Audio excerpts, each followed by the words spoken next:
గత ఎపిసోడ్‌లో చూశారుగా, తన కుటుంబం కోసం వేశ్యగా మారి, ఒక కస్టమర్‌తో గెస్ట్ హౌస్‌లో ఉన్నప్పుడు, పోలీస్ రైడ్‌లో పోలీసుల నుండి తప్పించుకున్న అంజలి విధి నుండి తప్పించుకోలేకపోయింది.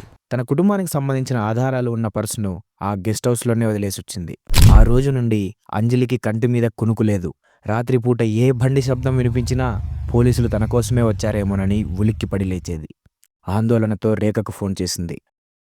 రేఖ, దయచేసి ఎలాగైనా ఆ పర్సును తీసుకురా. అందులో నా పిల్లల ఫోటోలున్నాయి. నీకు పిచ్చి పట్టిందా? ఆ ఏరియాకి మళ్ళీ వెళ్తే ఇద్దరం దొరికిపోతాం. ఆ బ్యాగ్ ను మర్చిపో, లేదంటే మన సంబంధం కూడా మర్చిపో. అని చెప్పి ఫోన్ పెట్టేసింది. ఆ మాటలతో ఈ నరకంలో తను పూర్తిగా ఒంటరని అంజలికి అర్థమైంది. మరోవైపు పోలీస్ స్టేషన్లో ఎస్ఐ మూర్తికి అంజలి పర్స్ దొరికింది. అందులోని ఫ్యామిలీ ఫోటోలు, హాస్పిటల్ బిల్లులు చూసి ఆమె ఒక బాధితురాలని అర్థం చేసుకున్నాడు. అందులో ఉన్న రమేష్ మెడికల్ రిసిప్ట్ మీద ఉన్న ఫోన్ నెంబర్ను తీసుకొని అంజలి హాస్పిటల్ నెంబర్కు కాల్ చేశాడు. అన్నోన్ నెంబర్ నుండి కాల్ రావడంతో అంజలి భయంతోనే కాల్ లిఫ్ట్ చేసింది. హలో, నేను ఎస్ఐ మూర్తి మాట్లాడుతున్నాను. అనగానే అంజలి గుండె ఆగిపోయింది. కానీ మూర్తి చాలా ప్రశాంతంగా, కంగారు పడకండి అమ్మా, మీ పర్సు నా దగ్గర సేఫ్గా ఉంది. మీ పరిస్థితి నాకు అర్థమైంది. ఈరోజు ఇప్పటికే లేట్ అయిపోయింది అండ్ రేపు దసరా పండగ కదా, నేను మా ఫ్యామిలీతో బయటికి వెళ్తున్నాను.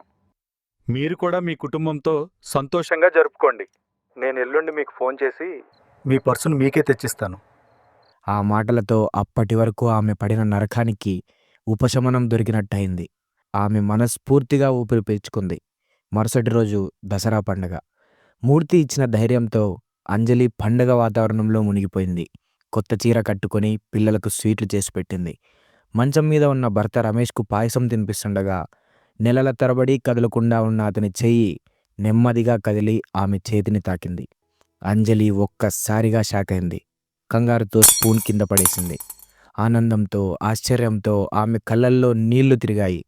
ఒకవైపు భర్త కోలుకుంటున్నాడు, మరోవైపు తన పర్సు తిరిగి రాబోతుంది. తన కష్టాలన్నీ తీరిపోతున్నాయని అంజలి ఆ దేవుడికి దండం పెట్టుకుంది. పండగ తర్వాతి రోజు అంజలి ఎస్ఐ మూర్తి కోసం ఎదురు చూస్తుంది. ఇంతలో డోర్ బెల్ మోగింది. మూర్తిగారు వచ్చారని వెళ్ళి తలుపు తీయగా, కానీ వచ్చింది మూర్తి కాదు, ఒక లేడీ కానిస్టేబుల్. ఆమె చేతిలో అంజలి పర్సు ఉంది. ఈ పర్స్ రైల్లో దొరికింది, మా సార్ ఎస్ఐ మూర్తి గారు మీకు ఇవ్వమన్నారని చెప్పి పర్స్ ఇచ్చి వెళ్ళిపోయింది. అంజలి కంగారుగా ఆ పర్సును ఓపెన్ చేసి చూసింది. ఫోటోలు, హాస్పిటల్ బిల్లులు అన్నీ ఉన్నాయి, కానీ ఆమె మొబైల్ ఫోన్ మాత్రం కనిపించలేదు. వెంటనే ఎస్ఐ మూర్తికి కాల్ చేసింది. పండగ ఎలా జరుపుకున్నావు అంజలి?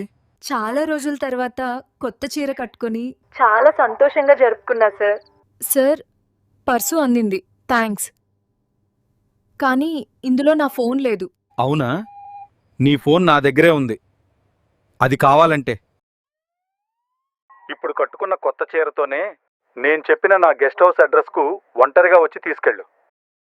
అంజలి షాక్ అయ్యి ఎక్కడికి అని అడిగేలోపే మూర్తి కాల్ కట్ చేసేశాడు. ఒక మంచి పోలీసులా మాట్లాడిన ఎస్ఐ మూర్తి ఇప్పుడు ఒక విలన్లా ఎందుకు ప్రవర్తిస్తున్నాడు? అంజలి ఫోన్ను ఎందుకు తీసుకున్నాడు? ఆమెను ఒంటరిగా తన గెస్ట్ హౌస్కు రమ్మనడం వెనుక ఉన్న అసలు ఉద్దేశం ఏంటి? అంజలి అందం చూసి మూర్తి కూడా ఆమెను వాడుకుందాం అనుకుంటున్నాడా? మీరేమనుకుంటున్నారో కామెంట్ చేయండి. తర్వాత ఏం జరిగిందో తెలుసుకోవాలనుకుంటే ఈ వీడియోని ఇప్పుడే లైక్ చేసి మా వినయ్ టీవీ ఛానల్ను సబ్స్క్రైబ్ చేసుకోండి. 5th ఎపిసోడ్ కోసం వెయిట్ చేయండి. నేను మీ Sainath, signing off, team Vinay TV.